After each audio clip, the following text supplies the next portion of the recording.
Sí, en la semana tuvimos una noticia muy desastrosa, muy fuerte, de un joven que se metió a una escuela primaria y mató a 19 niños y 2 adultos. Bueno, murió uno más, ya son 22, murió otro adulto, ¿verdad?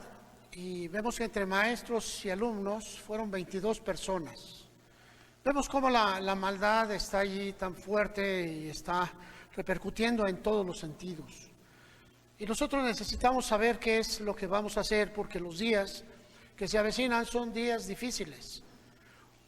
Allá en el oriente tenemos una guerra que ya no la están radiando, ya no están lanzando noticias, porque parece que prefieren que no se informe al mundo, ¿verdad?, de todos los desmanes, de todas las atrocidades que se están cometiendo en esa guerra rusa-ucraniana. Pero sigue. También estamos mirando que sigue muriendo gente por COVID. Corea del Norte está cerrada ahorita por COVID y está muriendo mucha gente. Dado de que es un país que ha cerrado sus fronteras, no tenemos mucha información. Sin embargo, se dice que los muertos son muchos. El COVID está destrozando a muchas gentes, aun cuando hoy hay mucho apoyo médico. Miramos cómo la violencia sigue marcándose por todos los sentidos. Y vemos robos, asaltos en lugares donde antes no hacía, secuestros, trata de personas. Bueno, hemos mirado hasta jóvenes, muchachos que son sacados de sus casas, secuestrados, para engrosar filas de ejércitos de narcos, ¿verdad? Son llevados a comunidades y se les obliga a ser los vigilantes. Y bueno, pues miramos cómo nuestros hijos y nuestras hijas tienen también un grave riesgo. La Iglesia ha tenido mucho que ver con esto. 1940-45, durante la gran recesión en los Estados Unidos, después de la Segunda Guerra Mundial, la gente salía a orar. No había dinero, no había trabajos, no habían empleos, pero la gente empezó a salir a tener tiempos de oración, tiempos de búsqueda, ¿verdad? Se comprometió legítimamente con Dios y vino un auge, vino un avivamiento. Colombia, 1985-1990. Colombia se encontró en medio de una guerra de narcos, ¿verdad? Y bueno, pues había ya 2 ejércitos dentro de Colombia y había problemas muy graves. ¿Qué sucedió? La iglesia se levantó y empezaron a tener tiempos de encierro, ayunos, oración, y empezó a levantarse aquello hasta que se pudo erigir la paz. Se prohibió el consumo, la siembra de la amapola, base de cocaína. Se prohibió todo lo que concernía a esa sustancia y se convirtió en narcotráfico y empezó a ser tomado bajo otro nivel. Hoy tenemos que una de las iglesias más grandes se encuentra en Colombia después de ello. Pero podríamos mirar la historia también en Argentina, en Chile, y miraríamos cómo las gentes después de grandes atrocidades han ido a los templos, y en los templos se ha encontrado con Dios y han efectuado cambios alrededor. México se encuentra en una circunstancia de plácemes y no hemos hecho nada como iglesia. Inclusive a veces es un tanto desastroso tomar el lugar que nos corresponde como iglesia, ¿verdad? Tomar el lugar en la oración, tomar el lugar en el ayuno, tomar el lugar en los encuentros que tenemos aquí en la iglesia, ¿verdad? Y bueno, ser la iglesia que Dios quiere. Allá afuera están esperando que tú les digas: hay esperanza para todo esto, hay esperanza para que la brujería deje de crecer, la hechicería deje de manifestarse, para que el narcotráfico deje de tomar lugar. Decían que aquí en San Felipe no había, y hemos encontrado muchos asaltos en el día a jovencitos alrededor del centro. Muchos asaltos camino a la universidad. y se preveía que decían que San Felipe era el lugar más tranquilo. Te digo, no, no y no. La maldad va creciendo bajo la ausencia de Dios. La maldad crece cuando la ausencia de Dios no se determina. Empiezan a haber problemas en los matrimonios, empiezan a haber problemas en las familias, empiezan a haber problemas en las comunidades, en las ciudades y después en las naciones. La ausencia de Dios ha traído todo esto, ¿verdad? Y si eres un observador de la historia, solo observa a Estados Unidos, ¿verdad? Cómo sacaron a Dios de las escuelas, cómo sacaron a Dios de los lugares públicos, cómo sacaron a Dios de las propias iglesias y que han tenido pues un crecimiento para la maldad. Existe una modernidad que también está en contra de Dios y la estamos viviendo. Así que hoy quiero compartirte algo que empecé a dártelo y cada vez estoy más convencido que si no tenemos un cambio, van a suceder atrocidades también en México. Hechos de los Apóstoles, capítulo 3, versículo 19. Podíamos manejar que son tiempos difíciles, tiempos duros, tiempos peligrosos, tiempos, pero al mismo tiempo también estamos manejando un tiempo de preparación para que la iglesia pueda recibir al Señor de señores y Rey de reyes en su segunda venida. En el versículo 19 dice: así que arrepiéntanse y conviértanse para que sean borrados vuestros pecados. 2. Para que vengan de la presencia del Señor tiempos de refrigerio y Él envíe a Jesucristo que les fue antes anunciado, a quien de cierto es necesario que el cielo reciba hasta los tiempos de la restauración de todas las cosas, de que habló Dios por boca de sus santos profetas que han sido desde tiempo antiguo. Aquí miramos cómo todo esto está predispuesto para usted y para mí. La primera parte dice: arrepiéntanse y conviértanse. Y la palabra arrepentimiento habla de un cambio de mentalidad, un cambio de pensamientos, que enfoquemos nuestra visión hacia el cielo, hacia la eternidad, hacia la vida plena. Y dice que es la única forma de que nuestros pecados sean borrados. Y 2, conviértanse. Conviértanse en gente de la eternidad, en gente del cielo. Conviértanse en Cristo. Así que es muy claro el mensaje que está dando aquí la palabra de Dios acerca de nosotros. Y dice la Escritura que esto va a repercutir porque Jesucristo está a las puertas. Y Jesucristo va a ser enviado cuando la restauración empiece a fluir enormemente en cada uno de nosotros. Cuando tengamos la mentalidad de cambio, cuando estemos cansados de las atrocidades, cuando estemos buscando una transformación en nuestro mundo, cuando estemos plenamente convertidos como hijos del cielo, como hijos de Dios, cuando dejemos de las cosas del mundo, darles el lugar que les corresponde, un sitio en donde tenemos que estar, pero que no pertenecemos a Él. Y dice la Escritura que es necesario que el cielo detenga la venida de Jesucristo hasta que se dé el tiempo de la restauración de estas cosas. Así que hoy tenemos que meditar un poco acerca de lo que está aconteciendo y realmente hacia dónde se enfoca todo el punto. Nosotros estamos llamados a cambiar nuestra mentalidad. Ese fue el mensaje que se dio desde el principio. Cambien su mente, cambien su manera de pensar para que Jesucristo pueda venir y ser el Rey en sus corazones. Sin embargo, siempre hemos tomado las cosas por lo fácil y creamos una doctrina de Cristo, pero sin Cristo. Así que le decíamos a la gente: hey, tú haz una oración, recibe a Cristo. Aunque Cristo no esté en tu corazón, aunque la palabra del Señor sea desconocida para tu vida, aunque no quieras entrar en un cambio, tú di: recibo a Jesucristo y ya soy salvo. Y empezamos a manejar un concepto de fe sin fe, porque la fe es compromiso, la fe es acción, la fe es una voz de espíritu a espíritu, la fe es una convicción. Y a veces dejamos todo eso afuera, ¿verdad? Y empezamos a mirar solo rituales, solo aspectos ritualísticos que nos llevaban, que nos hacían sentir bien. ¿Qué sucede? El arrepentimiento no se dio.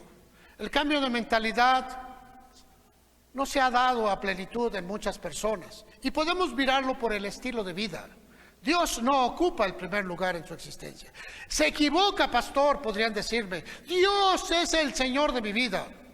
Y podemos mirar la vida de cada uno de nosotros que predicamos, que hablamos el Evangelio, de mirar en qué posición se encuentra Dios en nuestra existencia. Y nos vamos a dar cuenta que si en lo poco no eres fiel, no puedes recibir lo demás. Así que necesitamos observar todo esto. Aquí miramos que es una lucha interior muy profunda, muy fuerte. Así que te invito a que busquemos algunos versículos que nos van a ir llevando, que nos van a ir motivando, que nos van a ir dirigiendo acerca de todo este cambio. Aquí es tan solo una exposición, ¿verdad? Y en esta exposición dice la Escritura, arrepiéntanse y conviértanse. Dos verbos que hablan de una completa convicción. Dos verbos que hablan de lo que está sucediendo en tu espíritu, te acerca a Dios o te retira de Él, ¿verdad? Y el arrepentimiento, no puedes cambiar tu vida si no han cambiado tus pensamientos, porque lo que el hombre piensa, eso es lo que él es, ¿verdad? Y dice que cuando vengan los tiempos de refrigerio para el mundo, va a ser enviado Jesucristo. Así que el tiempo de refrigerio es la venida de nuestro Señor ya en estos tiempos. Quiere decir que esto va a ir empeorando, pero la iglesia va a ser siendo depurada. La violencia va a seguir apareciendo, pero la iglesia seguirá siendo manifestada en su rectitud, en su cambio, en su transformación. Y miraremos una iglesia verdaderamente comprometida con Dios y comprometida con sí mismo. Así que hoy podemos mirar graves problemas a nuestro alrededor, hermanos, con iglesias crecientes, iglesias grandes, iglesias que hacen sentir bien a las personas aunque Dios no esté allí. Y luego tenemos los sermones, los mensajes un tanto psicológicos para poder acusar a la gente y poder darles palabras, pero nos salimos de la palabra de Dios. Así que tenemos mensajes apropiados a la persona, pero que no externa la palabra. Siempre he estado diciéndoles a ustedes que aun cuando yo esté predicando, tiene que estar manifestado en la Escritura lo que yo estoy diciendo. Cuando venga un hermano, cuando venga una hermana a predicar o a compartir, tiene que exponerse con fidelidad el mensaje que nos está dando en la Escritura. ¿Por qué? Porque podemos hablar muchas cosas que nosotros creemos, pero escrituralmente no están cimentadas. Y tú tienes que cimentar todo el mensaje en la palabra de Dios. Así que vendrán tiempos de refrigerio y Jesucristo vendrá. ¿Es necesario que esté ahí? Sí, por tu transformación, por la mía.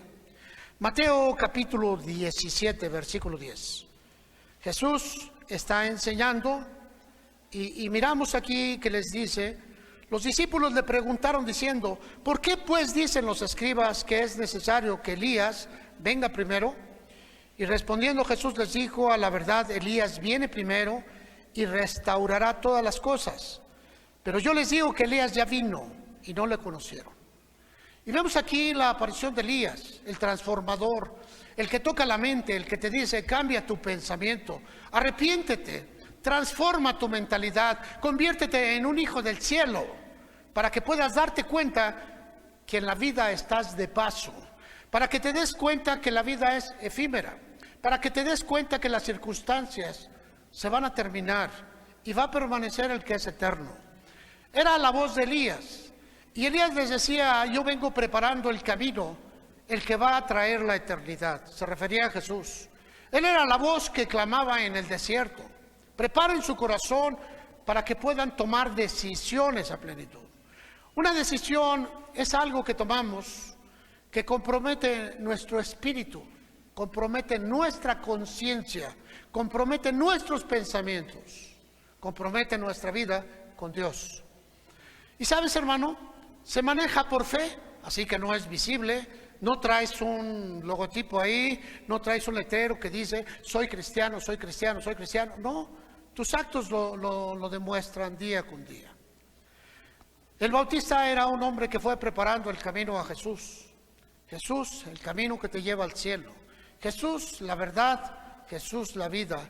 Que Dios quería que tú estuvieras viviendo día con día para tu transformación. Por eso dice, conviértanse. El que es de Cristo se reviste.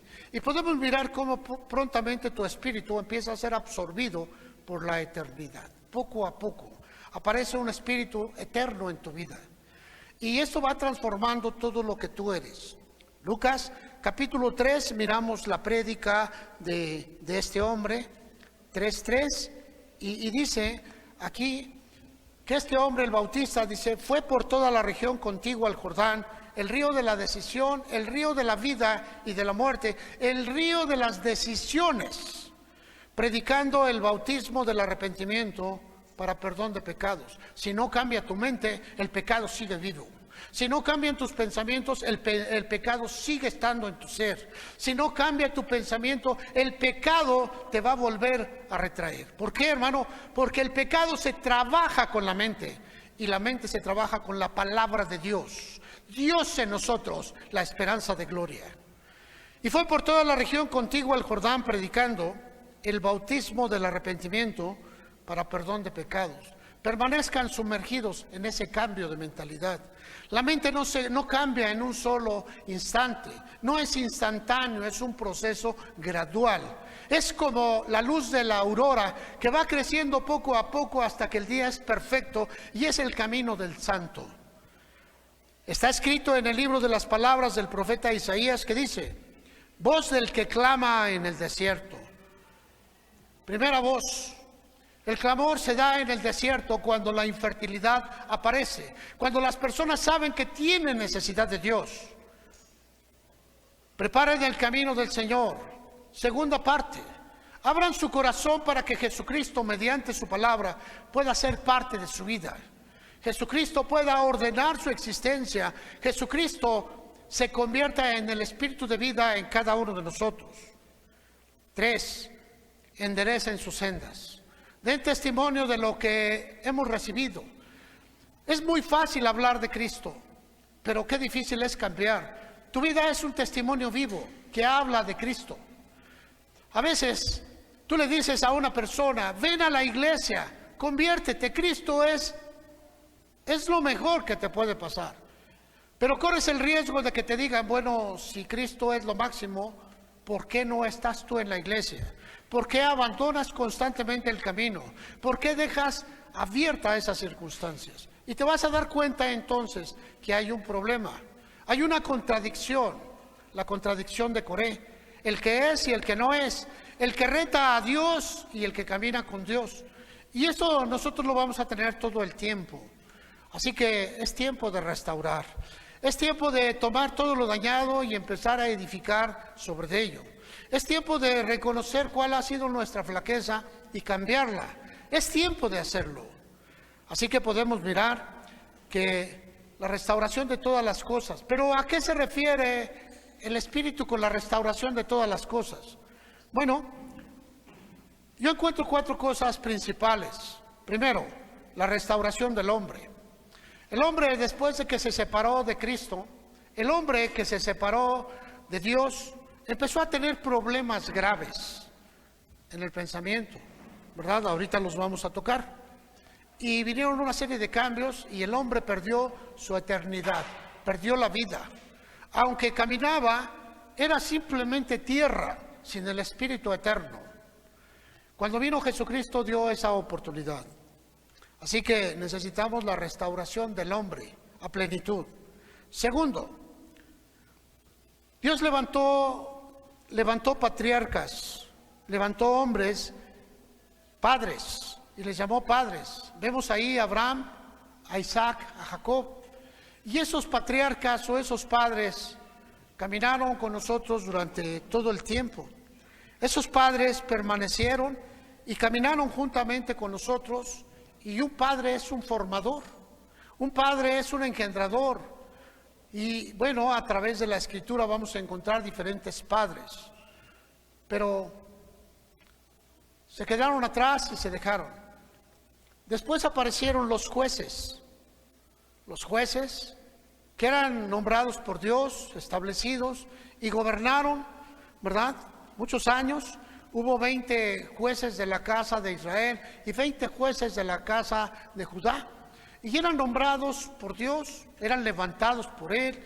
Y bueno, tenían que buscar a Dios. Su fin era establecer las cosas justas, pero siempre a través de la palabra profética y de la palabra de Dios.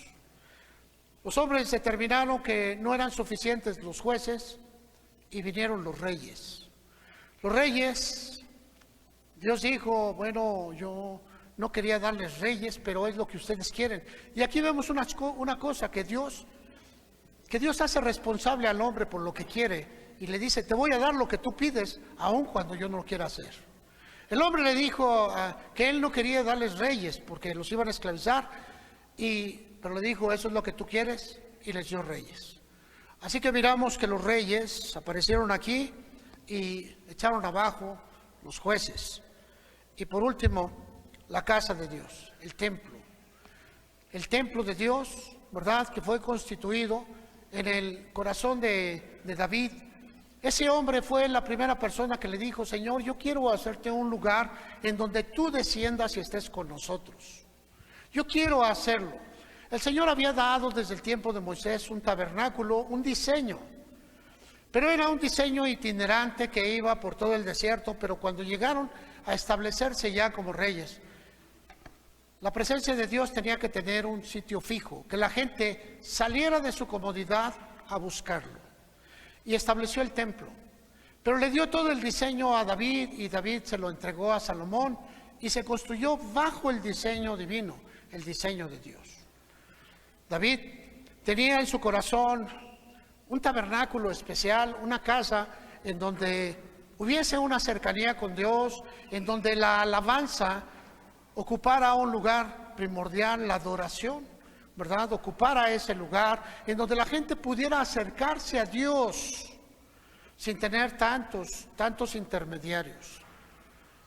Y se llamó el tabernáculo de David. Bueno, vemos aquí, hermanos, ¿qué se tiene que restaurar? El hombre. ¿Qué se tiene que restaurar? Los padres. ¿Qué se tiene que restaurar? Los jueces. ¿Qué se tiene que restaurar? La casa de Dios. ¿Por qué los reyes no, hermano? Porque la palabra rey habla de alguien que gobierna, alguien que va a ordenar y va a estar bajo las órdenes de Cristo. Rey de reyes, Señor de señores. Porque cuando tú alcances la plenitud para ordenar, para decretar, podrás hablarle al viento, podrás hablarle a la muerte y a la vida, podrás hablarle al mar, podrás hablarle al campo y todo estará sujeto bajo tu voz, porque entonces estarás reinando. Pero si aún no llegas a ese espacio, estás en ese proceso como gente santa, los sacerdotes de Dios. Veamos pues entonces qué sucedió. Génesis capítulo 1. Versículo 26, la creación del hombre, capítulo 1, versículo 26, dice así: hagamos al hombre a nuestra imagen, conforme a nuestra semejanza. Dios está hablando en la creación, está en la gran junta espiritual, ángeles y querubines están alrededor de él, espíritus. Era el congreso espiritual más enorme que había. Y dijo el Señor, hagamos al hombre espiritual como nosotros, conforme a nuestra semejanza, para que sea Señor en toda la creación. Versículo 27. Y creó Dios al hombre a su imagen. A imagen de Dios lo creó. Varón y hembra los creó.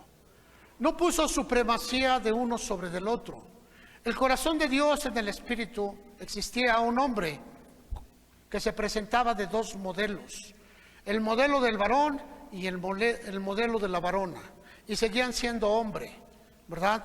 Lo dice Génesis 5:2, ¿verdad? Y llamó el nombre de ellos Adán.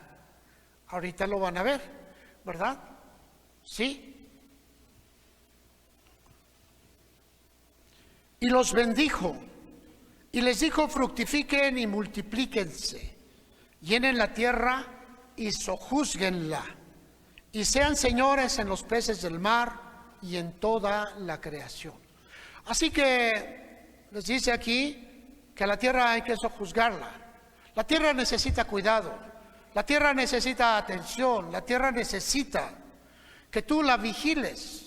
La tierra necesita que no se eche a perder. La tierra necesita cuidados. Y parece que hoy estamos en contra de ella. Le volcamos muchas cosas, queremos una cantidad de cosechas rapidísimas y aceleramos todas las cosas como los pollitos que te comes, muy sabrosos, pero cuando miras que tienen apenas 6 semanas de nacidos, dices: ¿cómo es posible que en 6 semanas un pollito haya crecido de este tamaño? ¿Sí? ¿Te das cuenta? ¿Te das cuenta de que algo estamos acelerando? Se requiere mucha alimentación para la humanidad, sí, pero también tenemos mucho desperdicio. Y eso lo tienes tú que sojuzgar. Lo tienes que sojuzgar. Yo veo gente pobre que tiene problemas en su comida y tiene perros en su casa, 4 o 5 perros. Y luego encontramos con que uno de ellos le dicen: ven, hijo, vente a comer. A mí no me gusta la comida recalentada, yo quiero comida nueva. Y la comida que se hizo para comer todos, al perro. Y los perros están gordos y bien nutridos. Y la gente empobreciéndose cada vez, echando su dinero a la basura. Por eso dice la Escritura que en la casa del pobre hay mucha riqueza. ¿Sí han leído esa parte? Después vamos a platicar un poquito de la riqueza desperdiciada. Varón y hembra los crió y les dijo: multiplíquense.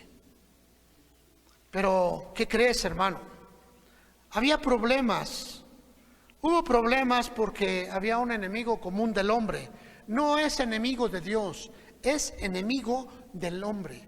Su nombre es Satanás. El diablo, el adversario, el que está en contra tuya. También es un ángel caído que vino a destruir, y le dijo Dios: los hombres van a buscarte porque no tienen alternativa. Los hombres te adoran porque no tienen elección. Y empezó a formar todo ese tipo de cosas, y Dios le dijo: te vas a dar cuenta que no es así. El hombre que venga a adorarme es porque eligió adorarme. Y dice en el capítulo 3 que sucede una cosa. Y le dice Dios al hombre, capítulo 3, versículo 9. Y Dios llamó al hombre y le dijo: ¿dónde estás tú? ¿Acaso no lo sabía Dios? Por supuesto. Pero vemos aquí por primera vez que el hombre está escondiéndose de la presencia de Dios. Ya no fue a la iglesia. Hermano, es que la iglesia, sí, es el lugar donde vamos a confraternizar y donde está levantado. Ahorita vamos a llegar cuando toquemos la casa de Dios. Y él respondió, el hombre: oí tu voz en el huerto y tuve miedo porque estaba desnudo y me escondí. Y Dios le dijo: ¿quién te enseñó que estabas desnudo? Y aquí dice: estás escuchando otro tipo de enseñanzas. Estás comiendo otro tipo de palabras. ¿Qué estás comiendo en tu espíritu? Y él respondió: oí tu voz en el huerto y tuve miedo porque estaba desnudo y me escondí. Y Dios le dijo: ¿quién te enseñó que estabas desnudo? ¿Has comido del árbol que yo te mandé que no comieses? Y el hombre respondió: la mujer que me diste por compañera me dio del árbol y yo comí. ¿Sabes? El Señor les había dicho: de todos los árboles del huerto pueden comer, pero de este árbol no. La comida que estaba hablando Dios, estaba hablando con seres espirituales que todavía, hermano, tenían muy arraigada la cuestión espiritual, aunque estaban en carne. Ellos sabían bien claro de lo que les estaba hablando Dios. La palabra comer es poner dentro. ¿Sabes cuántas veces los padres de familia han tenido un hijo, que le han dicho, hijo, no te comas la avena cruda, y el niño va a desobedecer, se la come. No, no te comas eso. No por eso los vas a sacar de tu casa y los vas a echar. No, no se estaba refiriendo a eso. Dios estaba hablando con hombres y mujeres conscientes.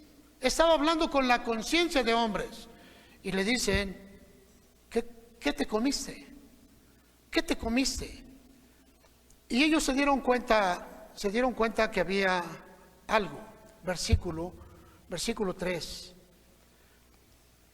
La mujer respondió a la serpiente, versículo 2, del fruto de los árboles del huerto podemos comer, pero del fruto del árbol que está en medio del huerto, dijo Dios, no comerás, ni le tocarás para que no mueras.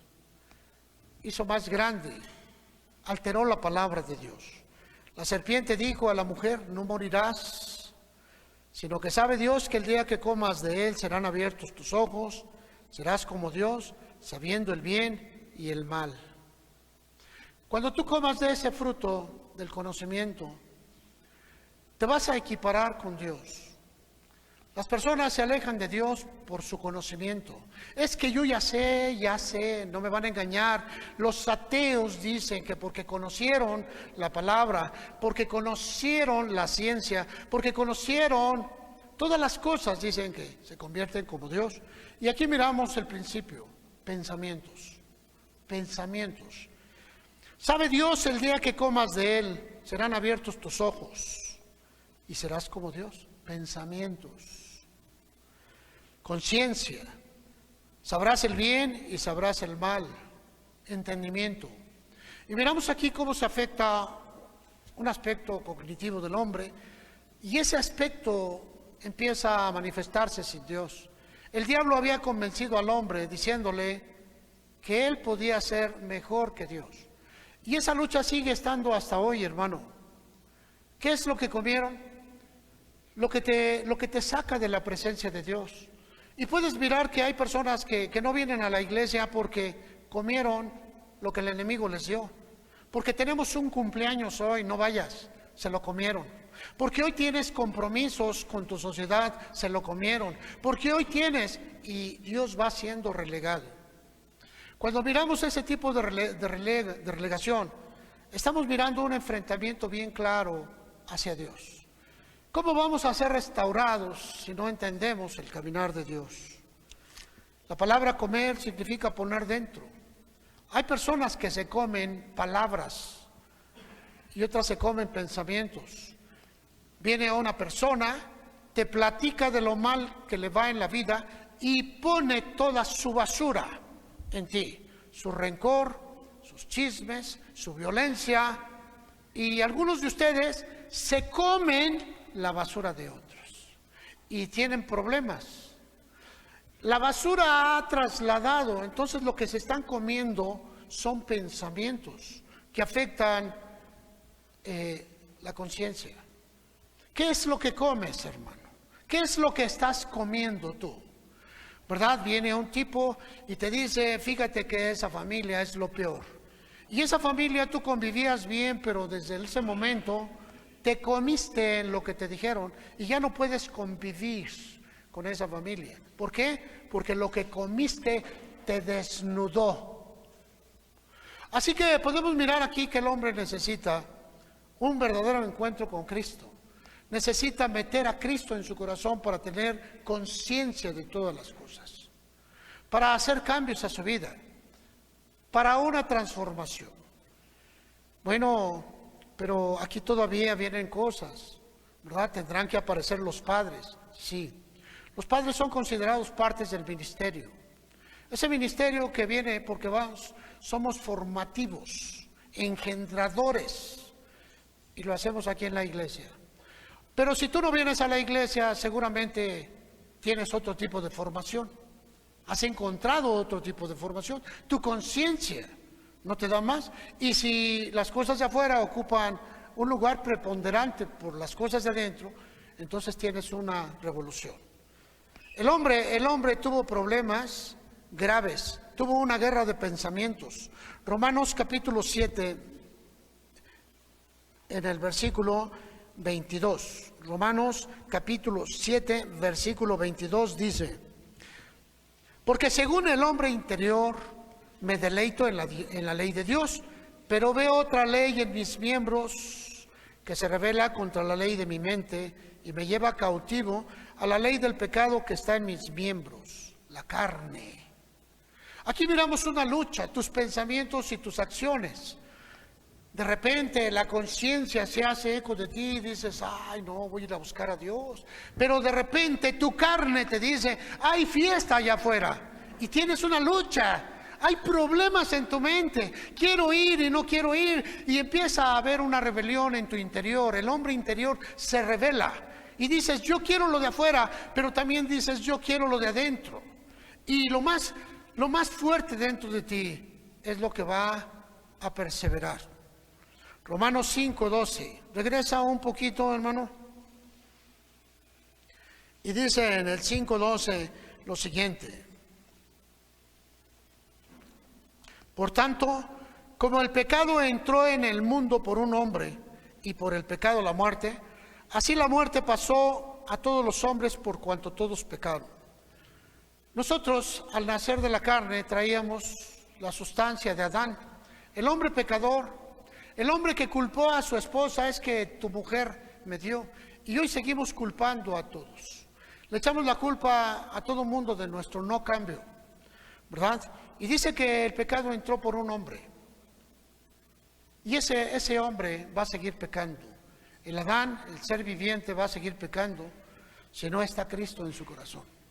Ese hombre seguirá caminando en todas las cosas de afuera y seguirá destruyendo su vida cada vez más, ¿verdad? Dice aquí, versículo 18: así que como por la transgresión de uno vino la condenación a todos los hombres, de la misma manera por la justicia de uno vino a todos los hombres la justificación de vida. O tienes a Adán y te dedicas a las cosas de la carne, o tienes a Cristo y buscas el mundo espiritual. Una elección, es de conciencia. No importa lo que tú digas, sino lo que tú haces, lo que tú pienses. Todo el tiempo podemos preguntarle a un hombre: ¿tienes conciencia de lo que eres? Es que soy cristiano. Sí, pero ¿estás consciente de ello cuando estás en medio de todos tus amigos? Cuando estás en tu trabajo, cuando estás en situaciones difíciles, cuando estás en situaciones de libertinaje, ¿estás consciente de quién eres? O sencillamente eres un aspecto dual. Te manejas conforme las cosas. Hoy eres león y mañana eres ratón. ¿Qué sucede? Miramos esto. No tiene tanta importancia. Yo no me quiero hacer religioso, dicen algunos. Estoy bien así, llevando las cosas con calma. Espérame, hermano, con Dios no hay medias tintas. ¿Eres o no eres? Así que seguramente, y gracias a Dios, siempre tendremos gente que vendrá a la iglesia, pero irá de paso. Vendrá, entrará, estará con nosotros un tiempo y se volverá a ir. Pero habrá gente como tú, como los que están allá atrás del internet, atrás de la televisión, que nos están viendo. Seguramente hay hombres que van a entregar su vida a plenitud y no va a haber cambios. Pero mientras la iglesia sufrirá, hermano, serán muchos los que se salvan. Le preguntaron a Jesús un día y Él les dijo: preocúpense por ustedes. Preocúpense por ustedes, porque angosta es la puerta que lleva a la vida eterna, pero ancha y espaciosa la que les lleva al mundo. Uno va a elegir, hermano. Uno elige. Estar con Cristo, pues lleva una renuncia, fíjate. Lleva renuncia a las cosas que nos gustan, a las cosas que nos llaman la atención del mundo. Ay, es que ahorita yo estaría echando partidos de fútbol y terminando ya me tienen esperando ahí las 4 cervezas, ¿verdad? Para mí solito. Embrutecido. Ay, es que terminando esto voy a ir después del juego, me voy a ir con mis cuates y vamos a ir a ver a unas chicas, ¿verdad? Y seguimos con esa idea del mundo. ¿Qué pasa entonces? Luego tus hijos miran cómo en su casa no hay padre porque tampoco les pertenece. Miran una esposa sin esposo porque tampoco les pertenece. Y luego miran una familia sin sustento porque no les pertenece. Y miramos una destrucción. Y empezamos a culpar a todo el mundo. Es que tuvieron culpa mis padres porque no me dieron una carrera. Ya se te olvidó que no quisiste ir a la escuela. Es que tuvieron la culpa la sociedad porque no me dio todos los recursos necesarios. ¿Verdad? Y sabes, hermano, siempre vamos a culpar. Es tiempo de que tomes decisiones. La primera carta a los Corintios, antes de que te vayas, capítulo 6, versículo 4. Dice: porque somos sepultados juntamente con Cristo para muerte por el bautismo. Una representación. A fin de que, como Cristo resucitó de los muertos por la gloria del Padre, así nosotros también andemos en vida vieja. ¿Verdad? No dice así. ¿No? ¿Cuál es la vida vieja y cuál es la vida nueva? La vida vieja es tu mundo. La vida vieja es de donde saliste. La vida vieja es de donde estabas. La vida vieja es tu naturaleza pasada. La vida vieja es tu lenguaje soez. La vida vieja es tu carácter de los 1000 diablos. Pero gracias a Dios de que ya no los tienes. ¿No? ¿No? Encontramos hermanitos que tienen un carácter de los 1000 diablos. Bueno, de los 999. Ya echaron fuera uno. Qué triste es todo esto, hermano. Dice la Escritura que andemos en vida nueva. En vida nueva. Y la vida nueva todo el tiempo está promulgando un cambio para tu vida. Te está reordenando tu vida. Te está reestructurando. Te está restaurando para que recuperes la instancia espiritual que se perdió con Adán. Sí, no creas que nada más... yo, Señor, sí, ya vino el cambio, soy una nueva criatura. No. He encontrado muchas personas que presumen de la vida nueva, adulterando, en adulterio. He encontrado muchas personas que se presumen en la vida nueva, robando, haciendo tranzas. Y sabes, pero dicen que están en vida nueva. ¿Y qué te puedo decir de los que coquetean con el pecado todo el tiempo? Primera carta a los Corintios, capítulo 15, versículo 32.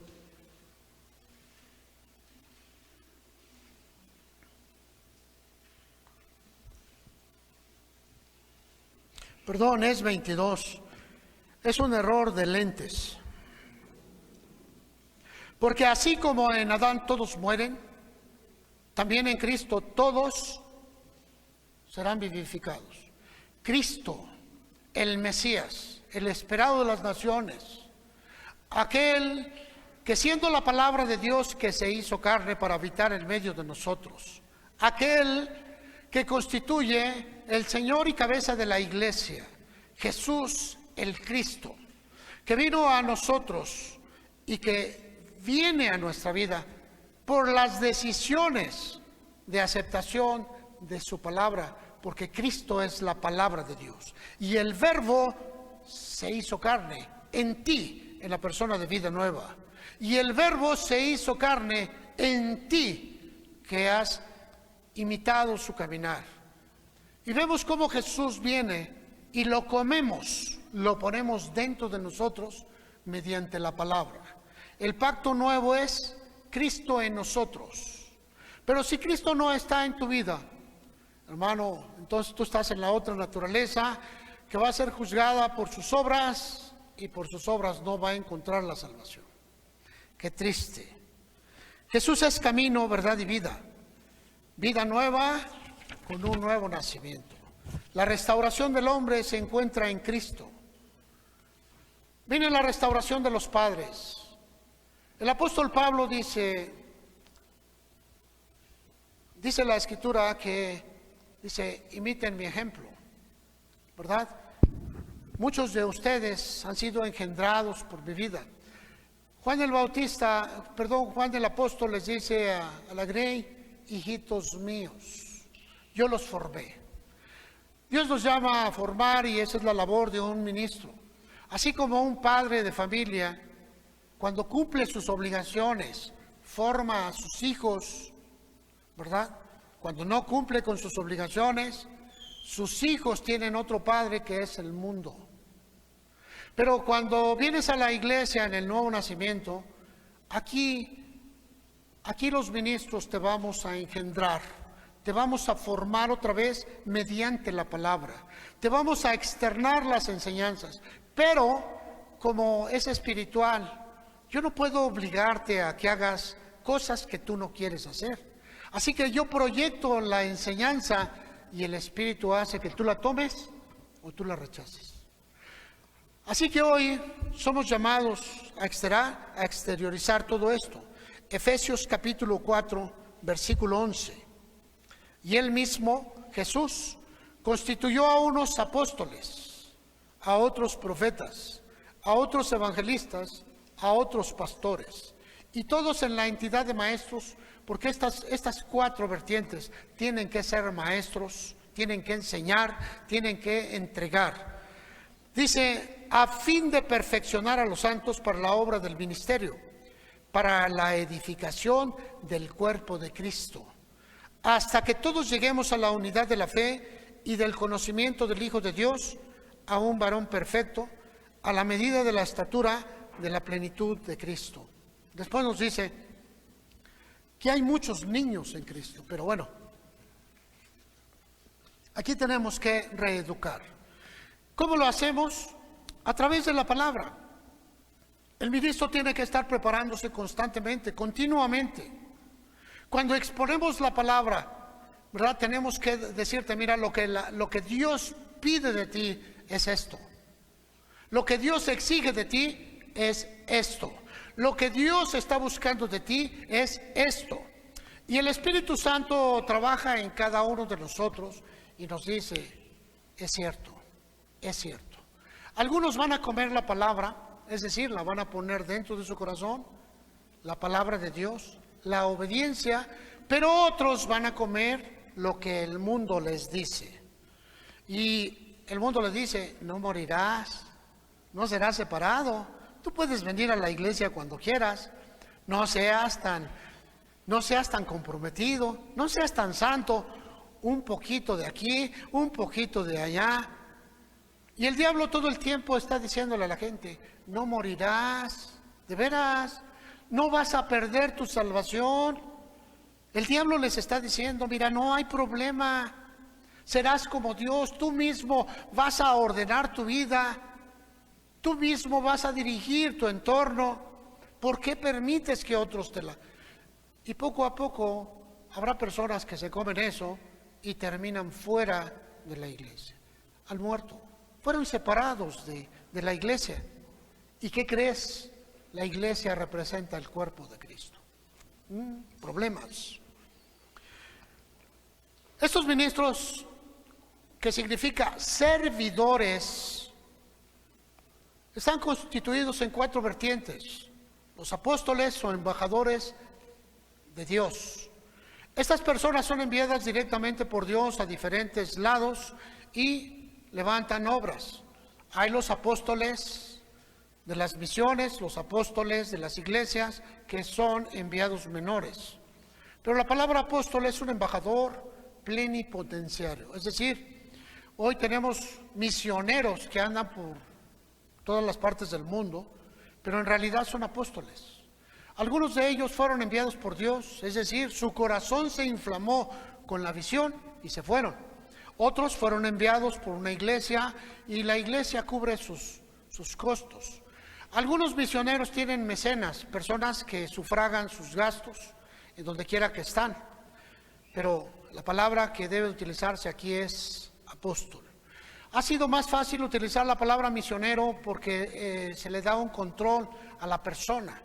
Es que dice, ¿cómo va a hacer la obra? Bueno, hermano, tenemos que recordar que hay falsos de todo. Falsos apóstoles, falsos y falsos. Así que siempre va a haber algo que imite la obra de Dios. Pero el Señor dice que por sus palabras los conocerás, ¿verdad? ¿Qué? A ver otra vez, ¿por qué lo vas a conocer? Por sus frutos. Por sus frutos. Acércate a la persona y escucha la voz de su corazón para que entiendas cuál es la visión que tiene.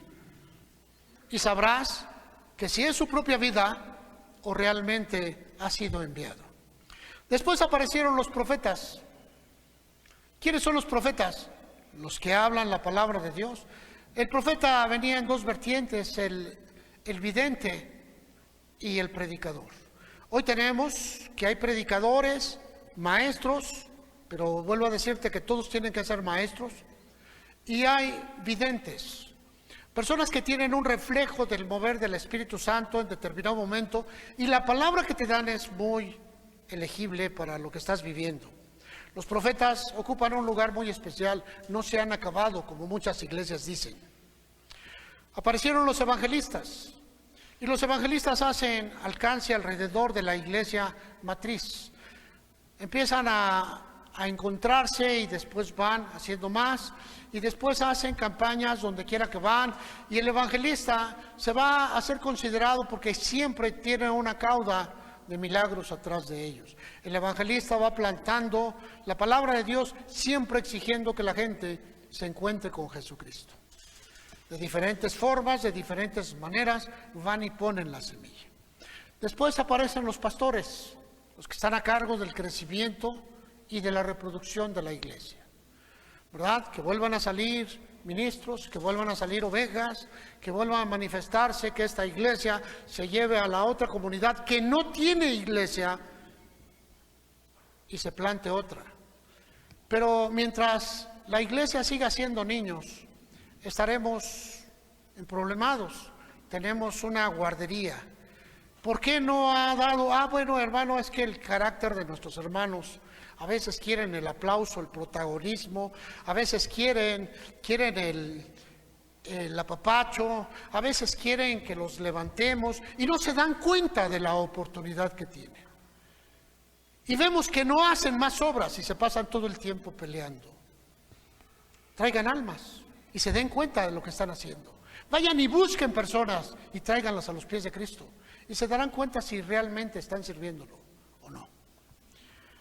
La iglesia niña tiene problemas. Los jueces.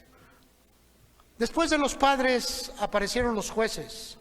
Hechos 13:20.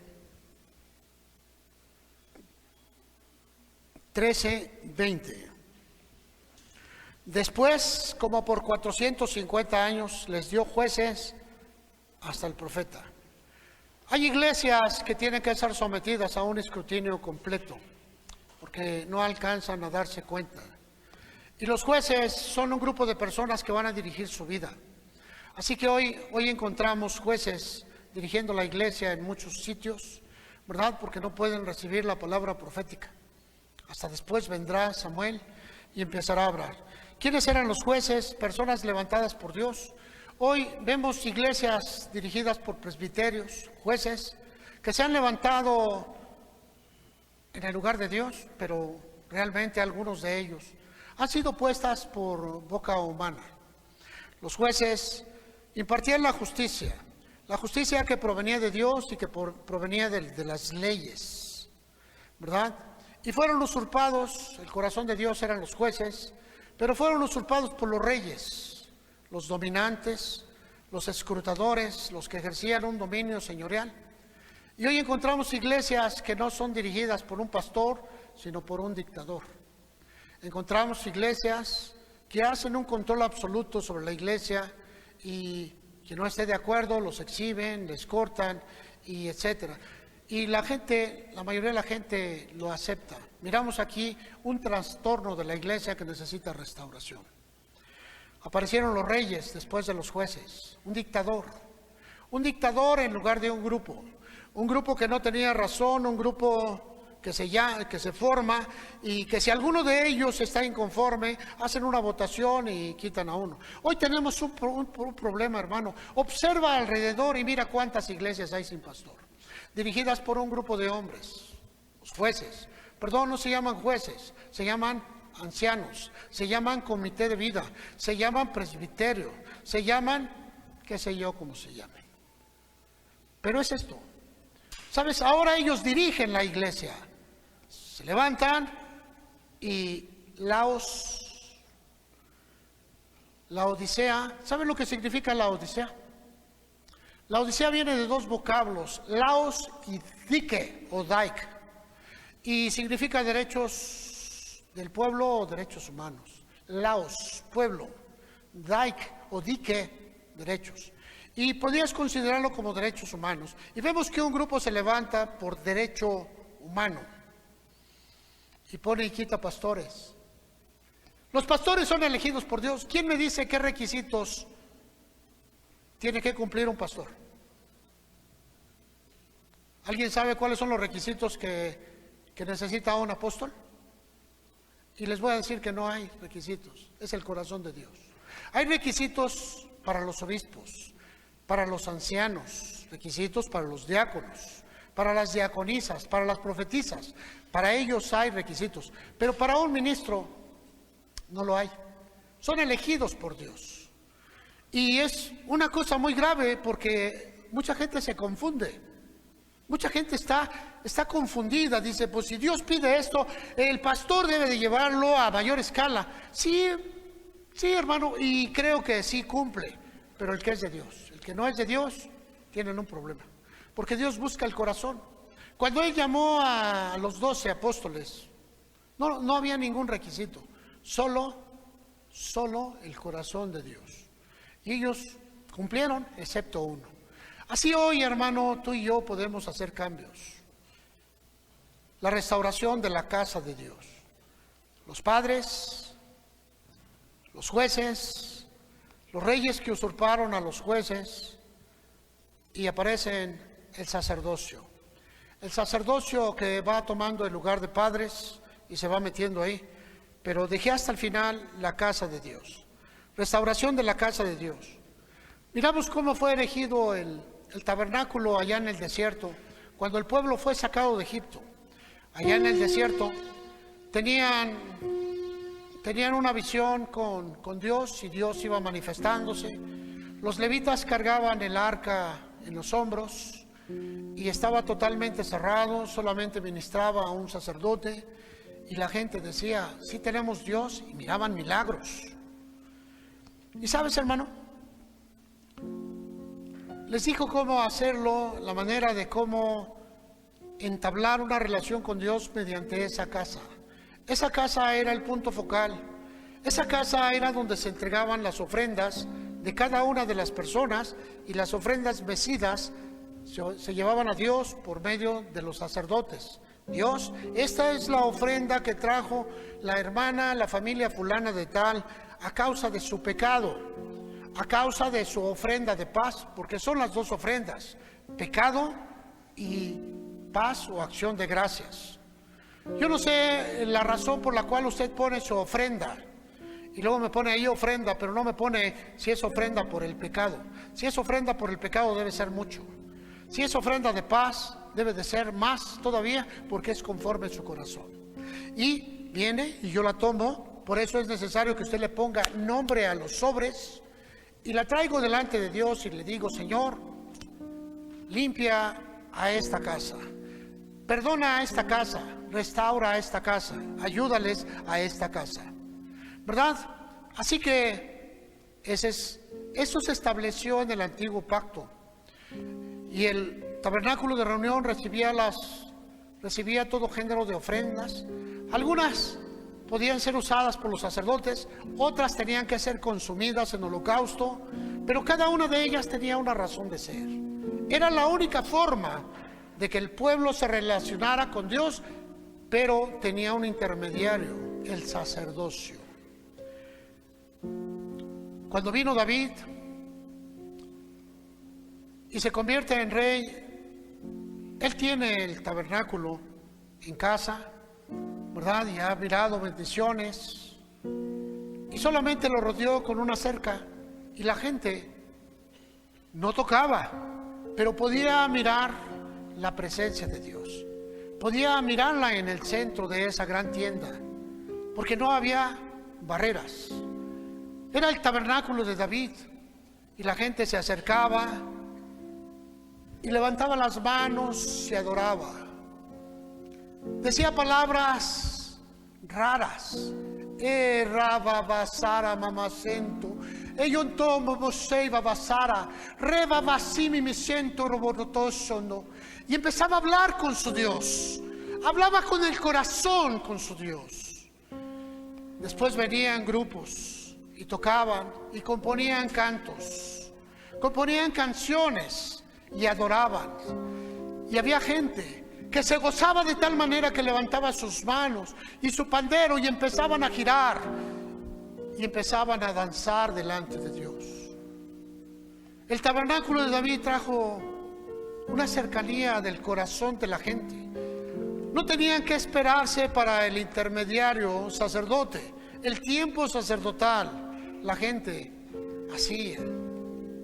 Y cuando quería ofrendar alguna cosa, lo dedicaba allí y después nada más lo entregaba al sacerdote. Ya lo he dedicado a Dios, toma, sacerdote.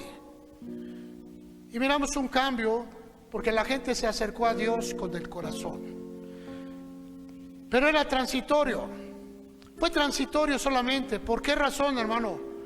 Porque el Señor estaba diciendo que la casa de Dios tenía que ser plenamente reconocida. Y le permitió a Salomón construir un templo hecho de piedras. Y pidió una característica muy especial. Todas las piedras tenían que tener la misma medida. Y una vez sacadas de la cantera, esas piedras no podían ser golpeadas con herramienta humana, ¿no?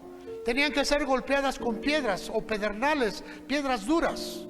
Así que sacaban la piedra, lo más parecido al modelo de madera que estaba allí, y le sobraba, traían otra piedra y la empezaban a golpear con la piedra, haciendo alusión de que tú eres una piedra viva y que vas a ser formada por el golpe de otras piedras que están aquí. Ese insulto que te dijo esa personita que está junto a ti, ese robo que te dijo, te está quitando lo que te sobra, te está moldeando. Los rasguños que hicieron de tu vida te están moldeando, porque Dios te llamó a ser una piedra escogida. Así que en ese lugar todas las piedras iban a ser iguales y eran golpeadas por otras piedras hasta que entraban en ese modelo, en ese cajón, y después eran llevados al templo y se encimaba una de la otra y se golpeaban muy fuertes hasta que se fundía una con la otra en arena. No había argamasa en medio, no había mezclas, no había cemento, solamente se giraba hasta que se encontraba el lugar perfecto.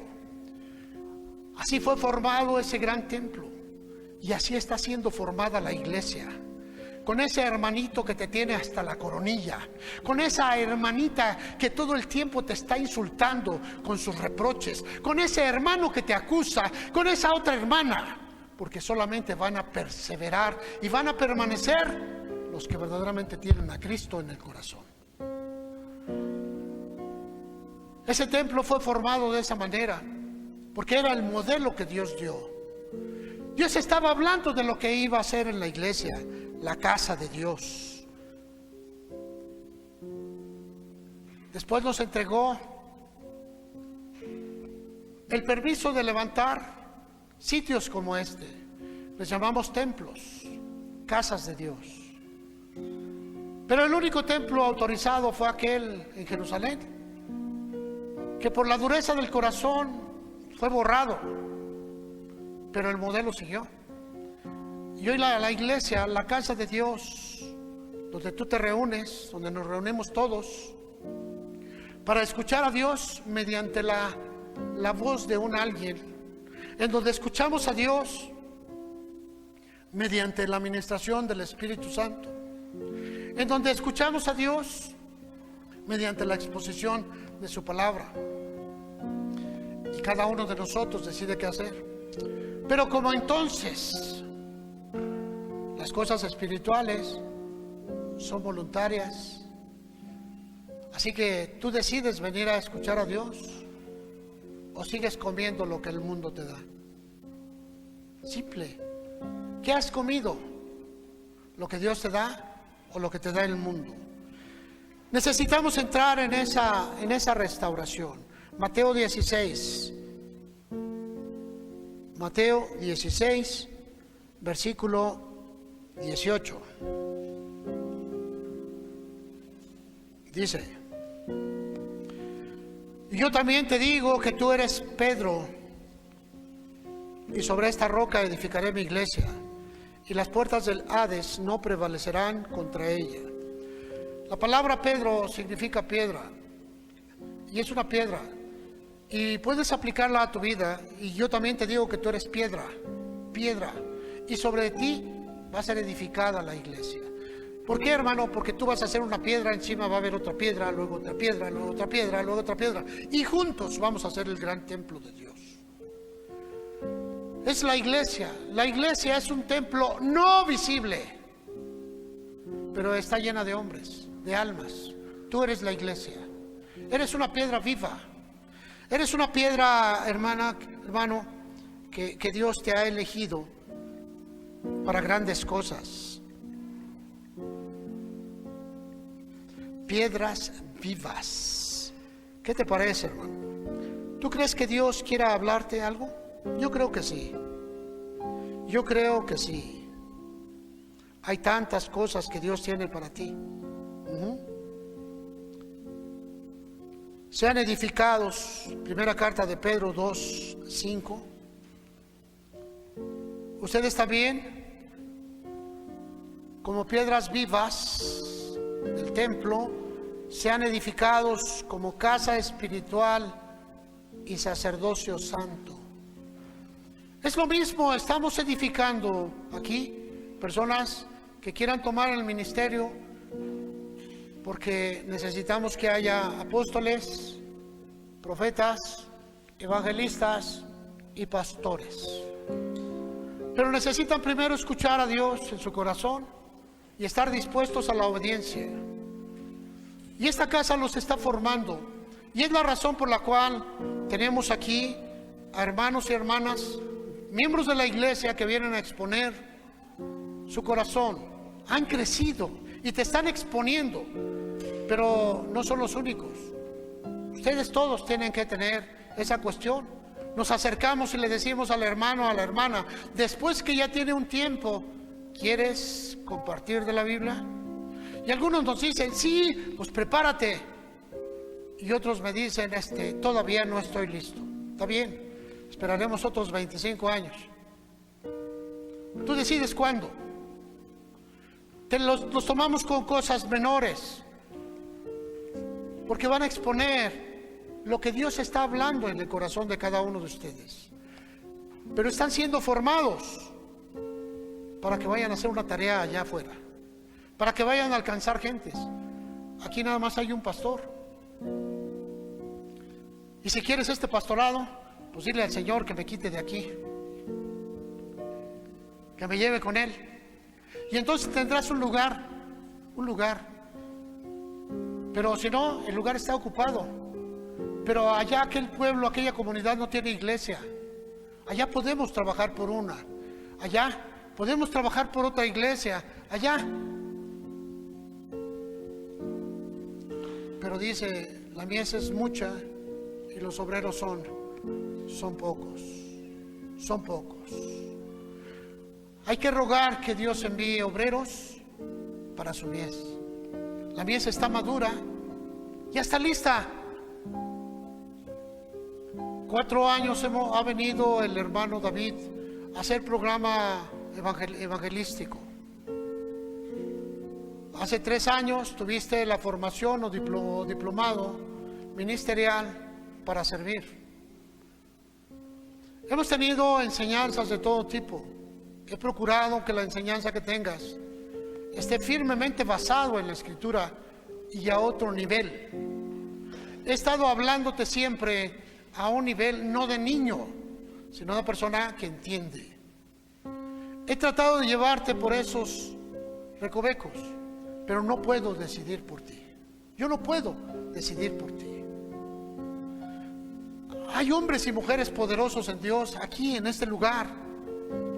Hay profetas con la boca cerrada. Hay apóstoles con los pies entumecidos. Hay evangelistas que tienen el milagro a la punta de sus manos. pero no se han comido la palabra de Dios. No han comido lo que Dios dijo: de este árbol no tocarás para que no mueras. Y siguen diciendo: no puedo, no puedo, no puedo. Puede ser la persona más rica de San Felipe del Progreso, pero cuando llegues delante de Dios le dice: Señor, mira, soy la persona más rica de San Felipe. Y a ver si puedes pasar tus riquezas por el corazón de Cristo, porque es la puerta. A ver si puedes pasar tu oficio o tu profesión por el corazón de Cristo. A ver si puedes pasar tus ocupaciones por el corazón de Cristo cuando se acabe tu tiempo. Hoy es un tiempo de restauración, hoy es un tiempo de vida, hoy es un tiempo en donde tu decisión va a estar. Voy a cerrar Hechos de los Apóstoles, capítulo 3, versículo 19.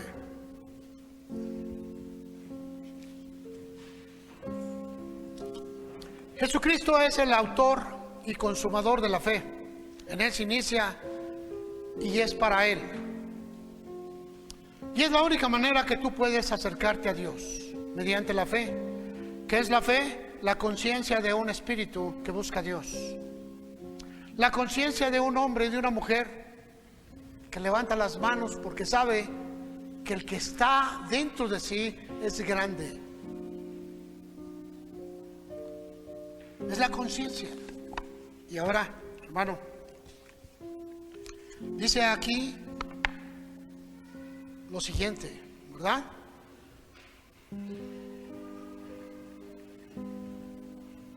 Arrepiéntanse y conviértanse. Primero,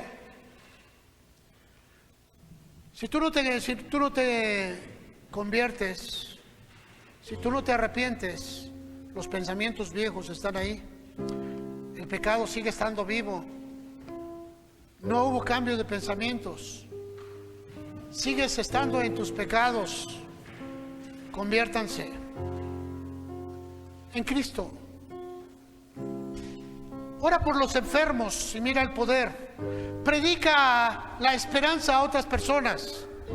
Predica salvación. Dile a las personas: hay esperanza.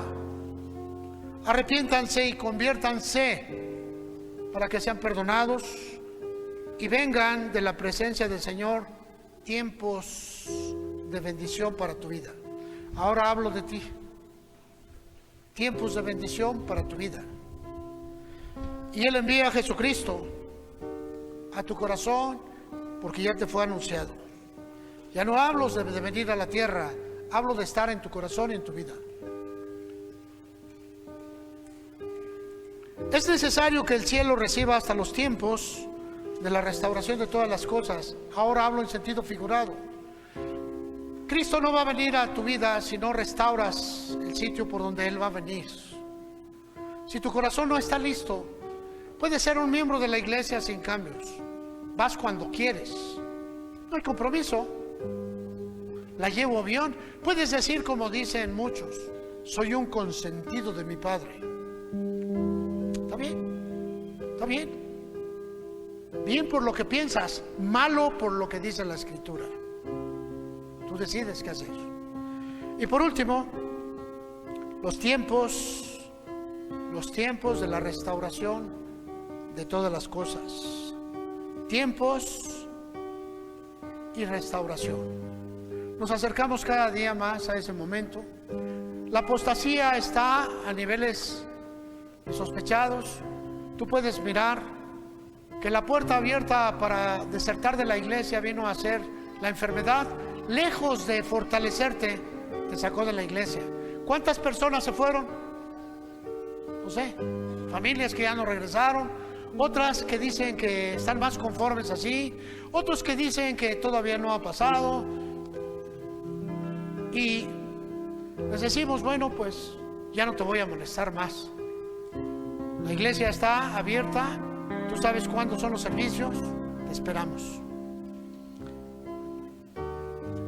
¿Cuántos de nosotros queremos ser establecidos en el reino de Dios? ¿Cuántos de nosotros queremos ese cambio? Quizá podrías decirle a Dios hoy: Señor, yo soy. Yo quiero esa restauración. ¿Podríamos decirlo? Quiero que te pongas de pie ahí donde estás.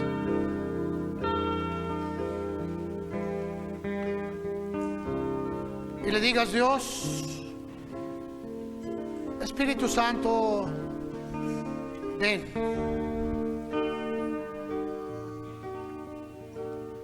Espíritu de gloria, ven a este lugar.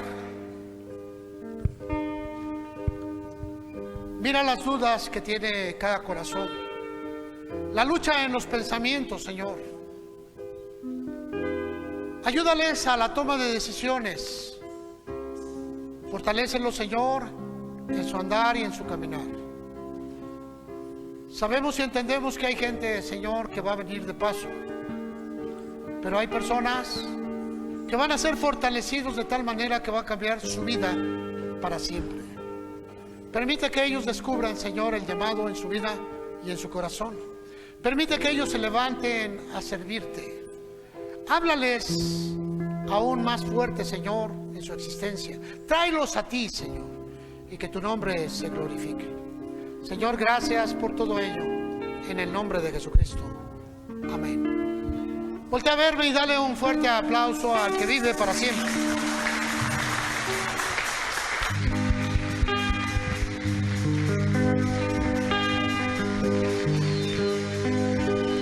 Danos, Dios, un entendimiento vivo de Jesús, de la riqueza de su gloria y la cruz.